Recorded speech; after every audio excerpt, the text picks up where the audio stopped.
وأشهد أن لا إله إلا الله وحده لا شريك له وأشهد أن محمدًا عبده ورسوله يا أيها الذين آمنوا اتقوا الله حق تقاته ولا تموتن إلا وأنتم مسلمون يا أيها الناس اتقوا ربكم الذي خلقكم من نفس واحدة وخلق منها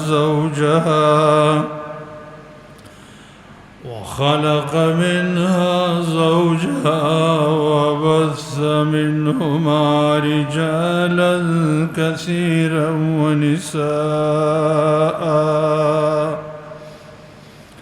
واتقوا الله الذي تساءلون به والأرحام إن الله كان عليكم رقيبا يا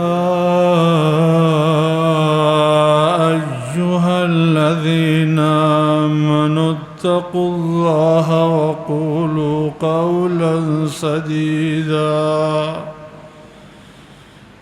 يصلح لكم أعمالكم ويغفر لكم ذنوبكم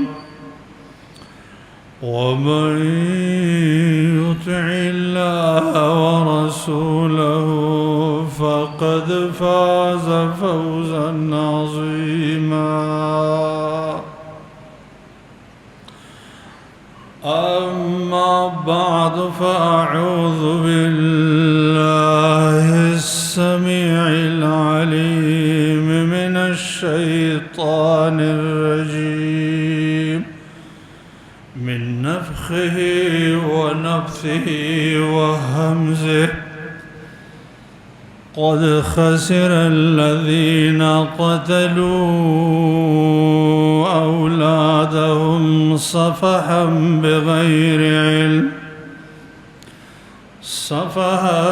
بغير علم وحرموا ما رزقهم الله افتراء على الله قد ضلوا وما كانوا مهتدين اللهم صل على محمد وعلى آل محمد كما صليت على إبراهيم وعلى آل إبراهيم إنك حميد مجيد اللهم بارك على محمد وعلى آل محمد كما باركت على إبراهيم وعلى آل إبراهيم إنك حميد مجيد دين اسلام ډیرو قدرمنو درنو او عزتمندو ورونو د تیرو خطباتنا د کبیره گناهونو لویو گناهونو ذکر شروع چې یو په هغه کې شرک او چې تیره خطبه کې دا موضوع ذکر شوی و چې دا په مخ د ځمکه شرک څنګه پیدا شو او به زمین عرب ته څنګه منتقل شو. من تیره خطبه کې دا خبره کړې و چې د دې شرک سره سره په زمین عرب کې بعض فاسد اخلاق و عادات و عملونه او خویونه و چې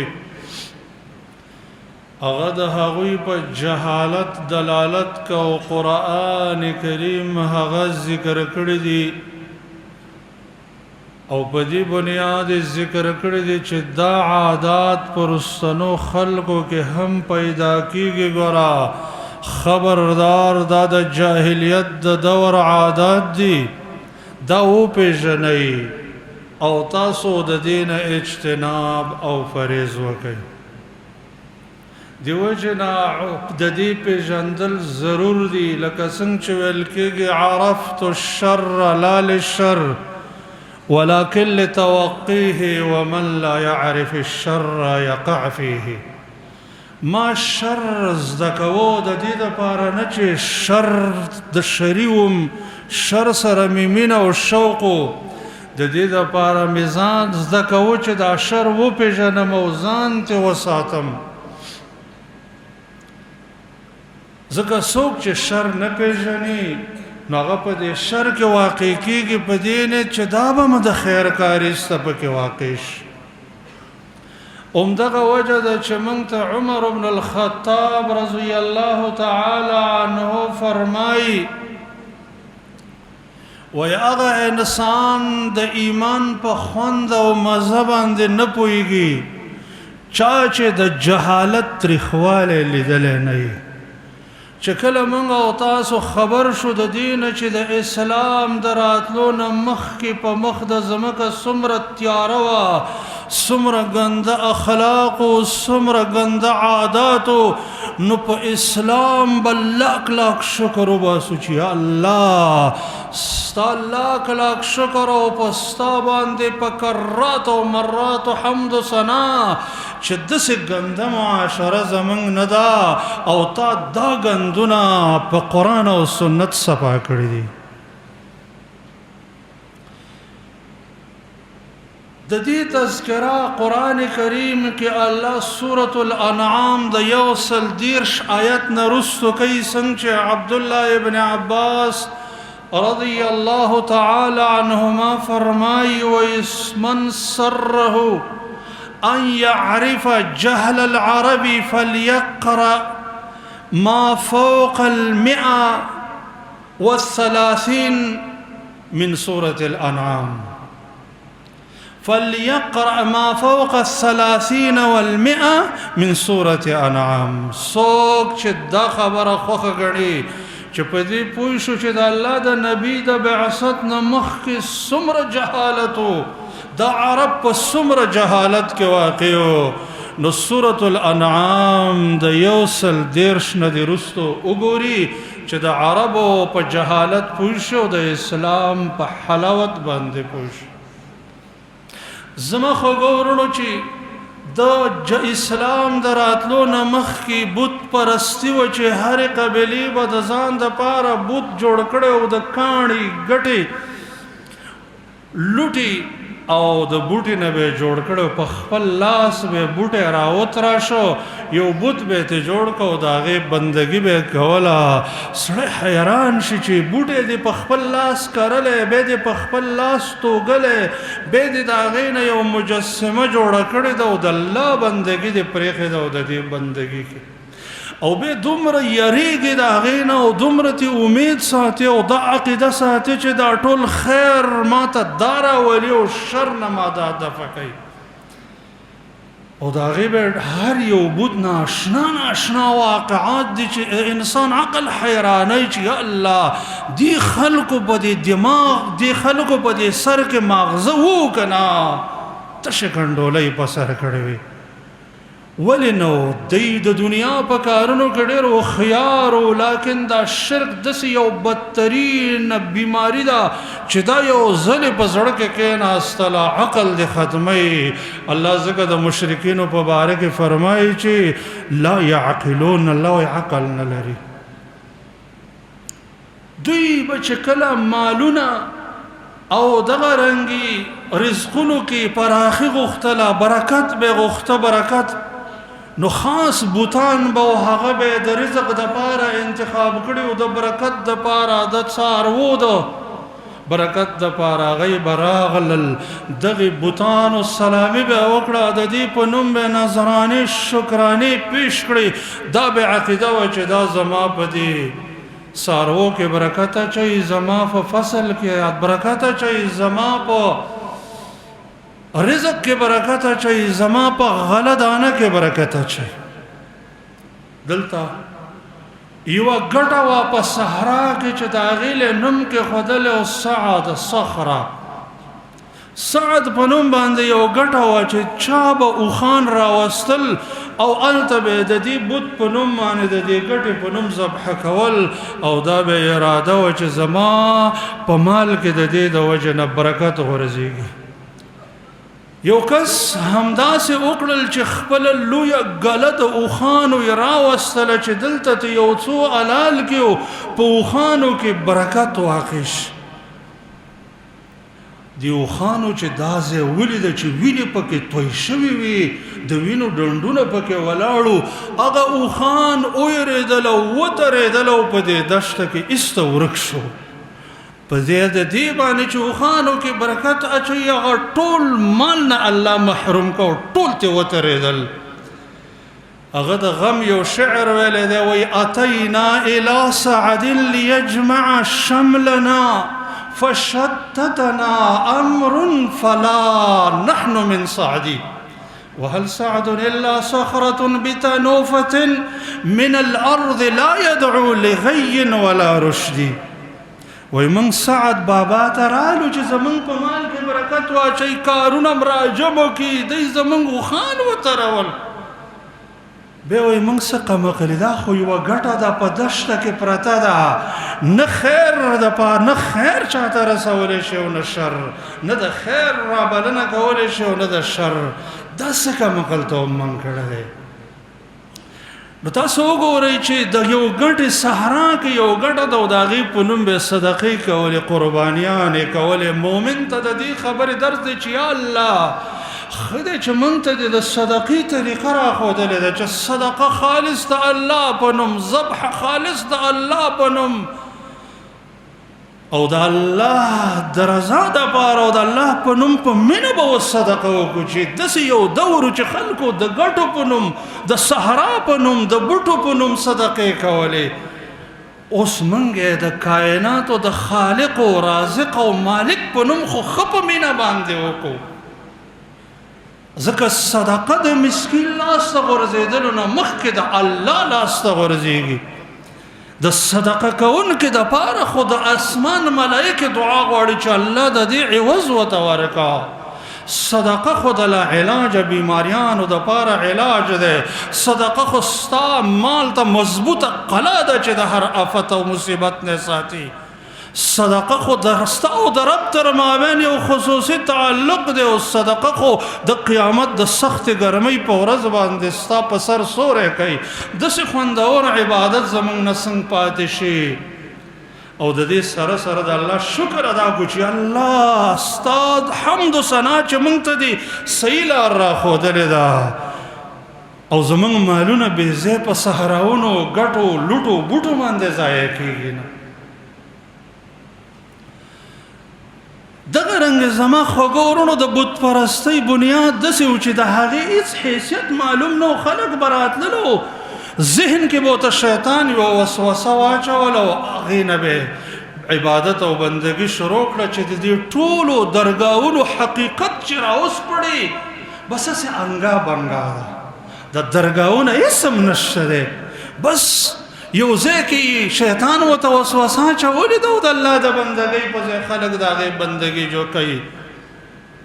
لکه مشهوره واقعه چې تاریخ علماو ذکر کړې ده او مفسرینو هم ذکر کړې ده، د اصاف او نائله چې دا د جرهم قبیلې یو دو بدکا انسانانو چې د یو بل سره غلط تعلقو دوی ته په خپل کلی علاقه او محله کې چرته مکمله ونشوه نو دوی یو د هغې نه د نائله په نوم باندې چې کومه زنانه وه دا حج ته راتله حساب چې د هغې سره غلط تعلق و دا هم را روان شي هغه وخت کې خانه کعبه کې دروازه نه وه همداسې او دومره حجوم هم نه و لکه څنګه چې نن سبا دی د غرمې موقع و بل هیڅ ځای کې ورته موقع پیدا نه شوه خانه کعبې ته ننوتل هلته بدکاري وکړه د الله غضب په دی نازل شو د دوی شکلونه مسخه شو ګټې ته جوړې شوې ګټې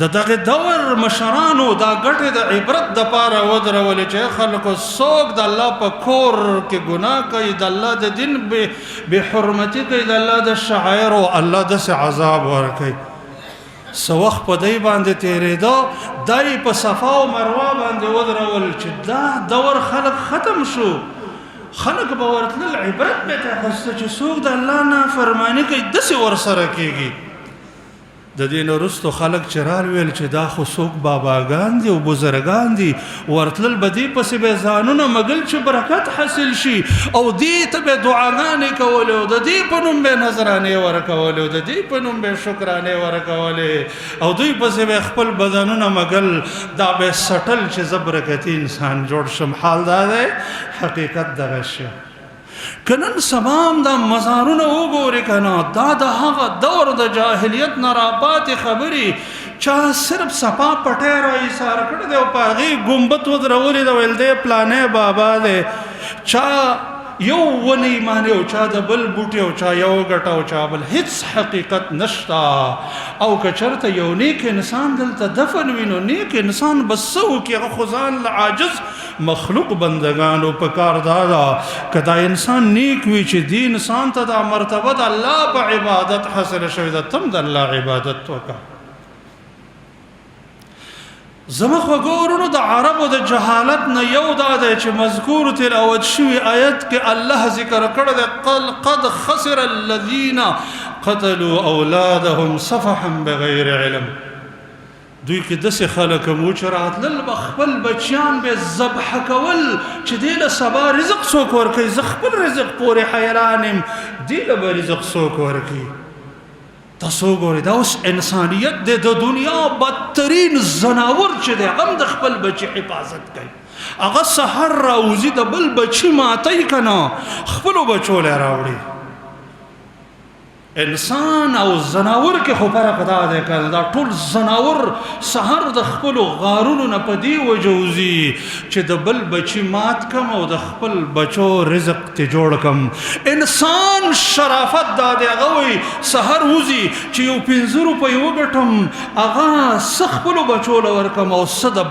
بل بچي له ورکم د خپلې خولې مړی د خپلو بچو نه مړی د بل بچي سره نمایي کم انسانیت او وحشت کې فرق دا دی زما خبرونو چې وحشیانو فطرت دا دی چې د بل بچي مات کم خپلو بچو له رزق جوړ کم انسان وایي چې د خپل بچي د خولې نه به لږه ونیسم بل بچي له به ورکم چې د آخرت ذخیره مې جوړه شي زمونږ او ستاسو ورونو چې وګورو ډیرو انسانانو فطرت د انسانیت نه دی بلکې وحشت دی ټول سحر ډیر انسانان دسی مگر چې الله په چا رحم وکړي سحر چې خپل دکان ته وځي چاړۍ تېره کړي چې څنګه د مسلمان سټ مات کم او خپلو بچو له تې رزق جوړ کم بلکې تاسو ګورئ ورونو چې د ډیرو انسانانو رزقونه د دې نه دي چې یو مړ که او بل مړ که هغې ته اجرتي قاتل وایي د مسلمان وینې توی کوي او خپل بچو له رزق یو مسلمان ته کنده کنه او بل ته کنه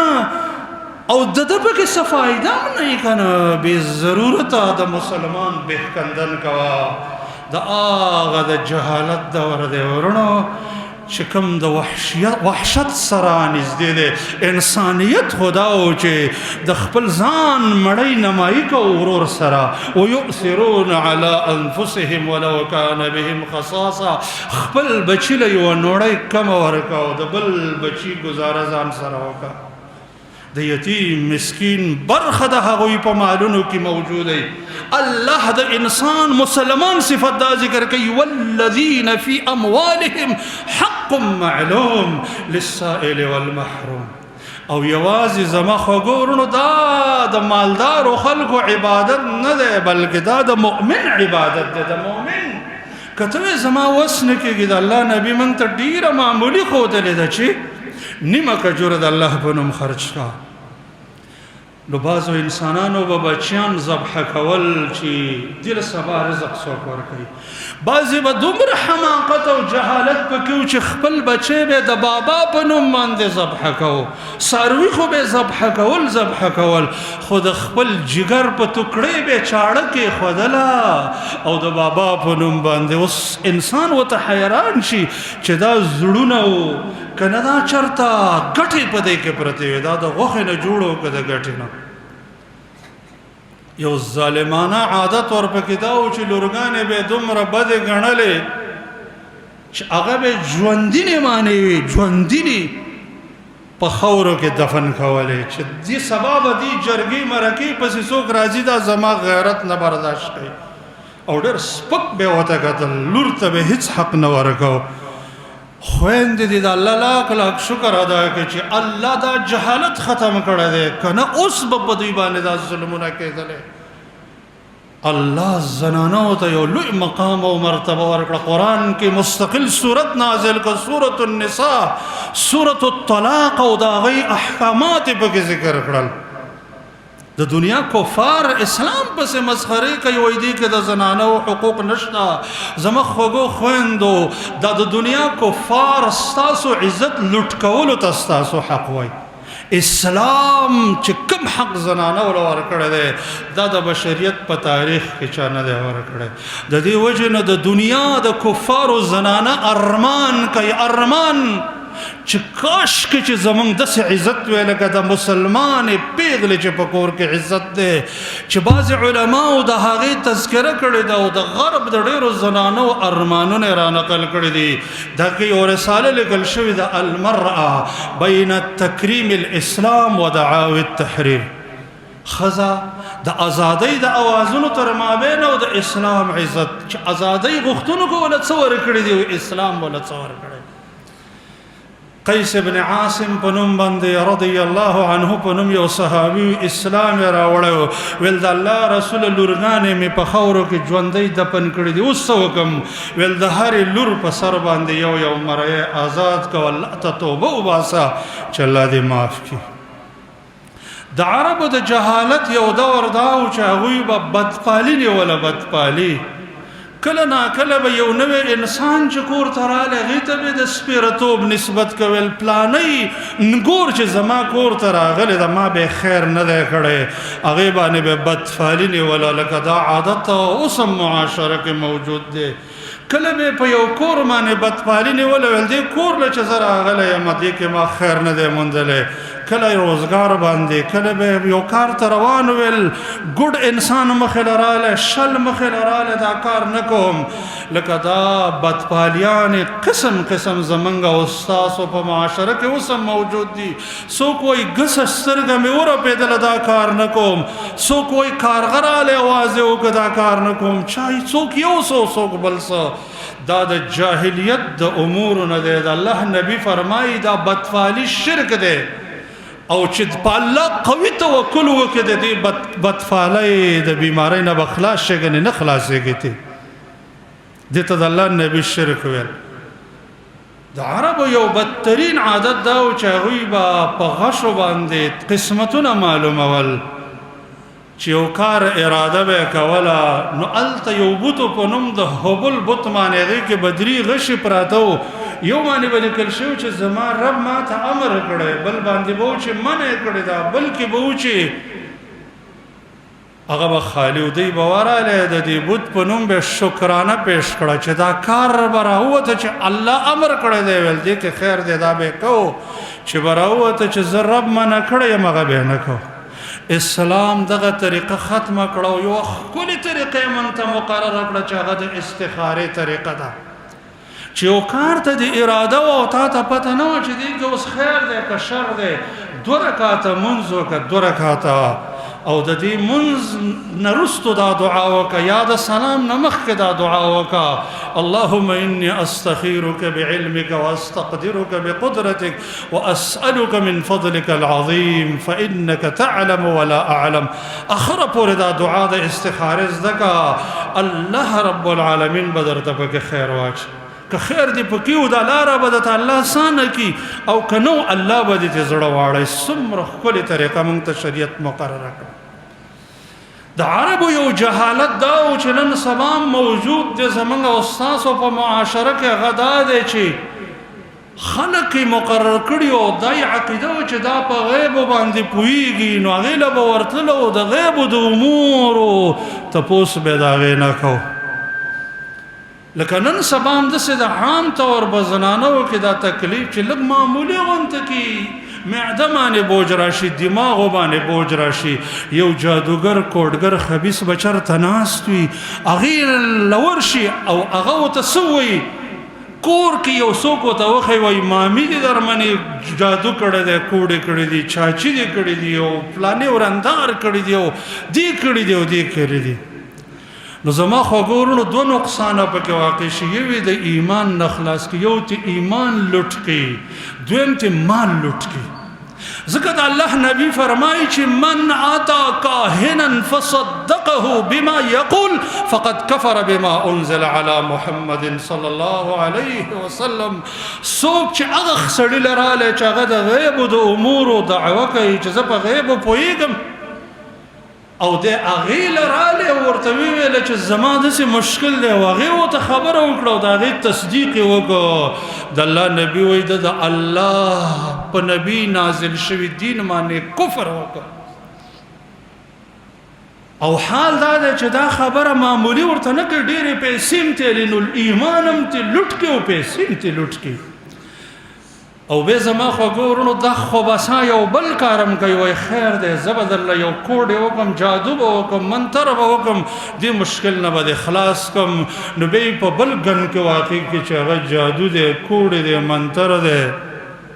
ځکه دې ته د الله په کتاب کې کفر ویلی شوی دی. قرآن کې الله وایي وما کفر سلیمان ولکن الشیاطین کفروا یعلمون الناس السحر.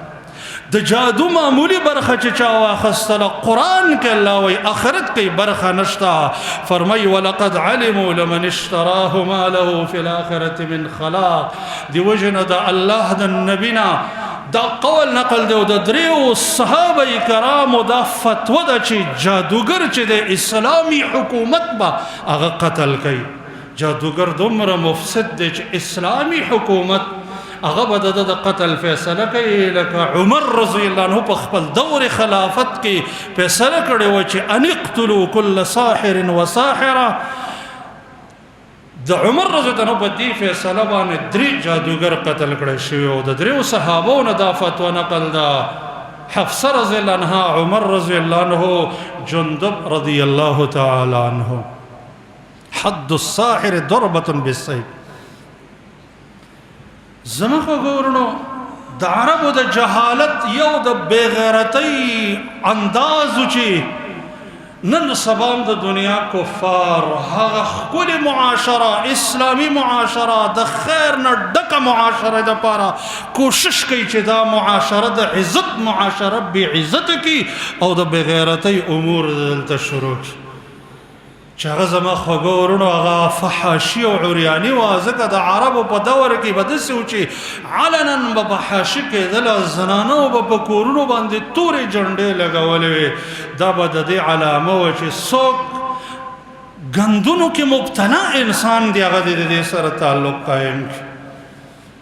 اسلام دغه طریقه ختم کړه. د دنیا کفار پوهیږي چې مسلمانان د دې لارې نه په نقصان کې واقع کیږي. لکه یو عالم د یهودو د یو میټنګ خبر نقل کړی دی چې یو یهودي داعي خپلو یهودو ته درس ورکوه او د درس په سلسله کې دا وویله چې 2 کارونه دي که اسلامي معاشره کې موږ په دې کامیاب شو د 1000 پوځیانو نه موږ له ډېر کار کوي. یو نشي چې دی که موږ په دې باندې کامیاب شو چې د مسلمانانو منځ ته نشي ورننه ایستلې، او دویم فحاشي چې ګانې بجانې او دا غلطي ویډیوګانې او څومره چې د فحاشۍ اسباب دي، که په دې موږ کامیاب شو که نه نو زر پوجان دومره کار نه کوي لکه دا. زما خوږو ورونو د دې د وجه نه ډېر کوشش د هغې دا دی چې اسلامي معاشرو کې دا ترتیب شروع کړي. د دې وجه نه تاسو ګورئ دنیا په مخ د ځمکه باندې هر شی هر کالي ګرانېږي او د فحاشۍ اسباب هر ورځ ارزانېږي. د مسلمان کور کور ته جیب جیب ته د فحاشۍ اسباب راورسول، ځکه نقصان کې واقع و. زما خوږو ورونو همدغه رنګ د نکاحونو بدترینې طریقې وي چې د جاهلیت په دور کې څلور نکاحونو، یو د عزت او غیرت نه ډکه نکاح چې نن سبا موجوده ده دا باقی ده او باقی الله ختم کړی ده. الله د نبی په واسطه باندې د هغې په ژبه باندې د هغې په زبان او په الهي حکم باندې هغه دا دی چې ښه په عزت باندې د الک خاندان ډېر په عزت او درنښت باندې د خپلو قیمتي تحفو سره د جنۍ خاندان ته ښه په عزت او قدر باندې ورشي او په عزت ته د هغې څخه د رشتې مطالبه وکړي، هغوی سوچ فکر مشوره وکړي او هغوی د رشتې دپاره د الک انتخاب کړي او په عزت د دوی رشته او خپلولي شروع شي. دویمه نکاح همدغه وه چې څنګه مخکې ذکر شو چې په کورونو به تورې جنډې لګولې وې او ټول خلک به راتلل او بدکاري به یې کوله. چې ماشوم به پیدا شو قیافه شناس به راوغوښته او هغه به د دې علامو ته وکتلې وایي دا د پلاني بچی دی، بچی چې به یې هغې له ورکړو دا جنۍ به هم د هغې شوه، دا به یې نکاح. بل پکې دومره بې غیرتۍ نکاح موجوده وه چې یو انسان به خپل بیبي ته وویله چې کله ته د دې ماهوارۍ بیمارۍ نه پاکه شوې نو په کلي کې پلانې ملک دی، پلانې بدن په لحاظ سره قوي دی، پلانې یو کره انسان دی، وربشي او د هغې سره به بدلمني وکړي چې زما بچی هم دغسې کره انسان جوړ شي. دا بې غیرتي به یې کوله. یا همدغه رنګې لس کسان به د یو زنانه سره بدکاري وکړه، ماشوم چې به پیدا شو د الله سوانه به یې راجمع کړو، دې جنۍ به په یو کس باندې غږ وکړو چې دا ستا بچی دی. زما خوږو ورونو دغه بې غیرتیانې وي چې انسان یې په ژبه ذکر کولی نه شي، د ژوندي ضمیر والا د هغې صحیح حقیقت تذکره کولی نه شي. پاتې لا دا چې کومه معاشره کې موجودې دی به څنګه زندګي کوله. لله الحمد اسلام پاک قانون پاک نظام د عزت او عفت نه ډکه زندګي الله موږ ته مقرر کړو. د اسلام په دې ښکلي قوانینو د ستر او حجاب او د عفت په قوانینو باندې په مینه باندې موږ ولګوئ، په دې وجه باندې چې الله د دغې جهالت نه موږ راویستلي یو. زما خوږو ورونو دا نقصانات و سودخوري پکې وه، قتل و غارات پکې، په معمولي خبره به دوه قبیلې سره ونښتلې که نه، دوه قبیلې به سر تر پایه ټولې ختمې شوې او جنگ به لا همدغسې سلسله جاری وه. لکه نن سبا موږ زموږ او ستاسو معاشره داسې ده، په معمولي خبره باندې په یو بوټي باندې لس مړه کړله، ماشومانو باس کړی دی، یو پنځه په دې کې مړه شو. او دا جهالت دی، د انسان وینه چاته د 2 روپو اهمیت نه لري. حال دا دی چې د یو انسان وینه په ظلم باندې توی کول دومره جرم دی که دا ټول انسانیت د یو انسان په وینه باندې راجمع شي چې دا انسان په ظلم قتل کو، دا ټول انسانان به الله جهنم ته الټه ور واچوي. د الله نبی فرمایي لزوال الدنیا اهون علی الله من قتل امرئ مسلم. که دا ټول دنیا تباه شي که نه الله ته دومره غټه مسله نه ده، خو چې د یو مسلمان وینه په ظلم سره تویږي د الله ته ډېره غټه مسله ده. الله فرمایي ومن قتل مؤمنا متعمدا فجزاؤه جهنم. مؤمن چې د قصدن قتل کو جهنم کې به پروت جهنمی. حیران شي سړی چې اسلامي پاکه معاشره کې دا دومره لوی جرم ولې په بې باکۍ باندې کېږي. دې شي چې زمونږ او ستاسو د ګناهونو په وجه رب زمونږ نه ناراضه شوی، ځکه هغه جهالت آثار موږ په خپله معاشره کې وینو. راځئ خوږو وروڼو، د رحیم کریم د توبې دروازه له وسم کولاو ده چې خپل ګناهونه مخې ته کیدو، په صدق د الله رب العالمین ته توبه وباسو او آینده کې عزم وکړو چې یا الله ستا حکمونه به منو، ستا د نبي په طریقو کې به زندګي تېرو او رب په خپل فضل هم د ګناهونو نه محفوظ کړي. الله زموږ معاشره د خیر رحمت او برکت معاشره جوړه کړي. الله د لعنتونو غضبونو نه مو محفوظ کړي. ربا ستا د کتاب او ستا د نبی د سنتم سی خدمتګاران جوړ کړي. یا الله هر قدم قدم مو په اخلاص بنا کړي او بیا یې په خپل در کې قبول کړي. اقول قولي هذا استغفر الله لي ولكم ولسائر المسلمين.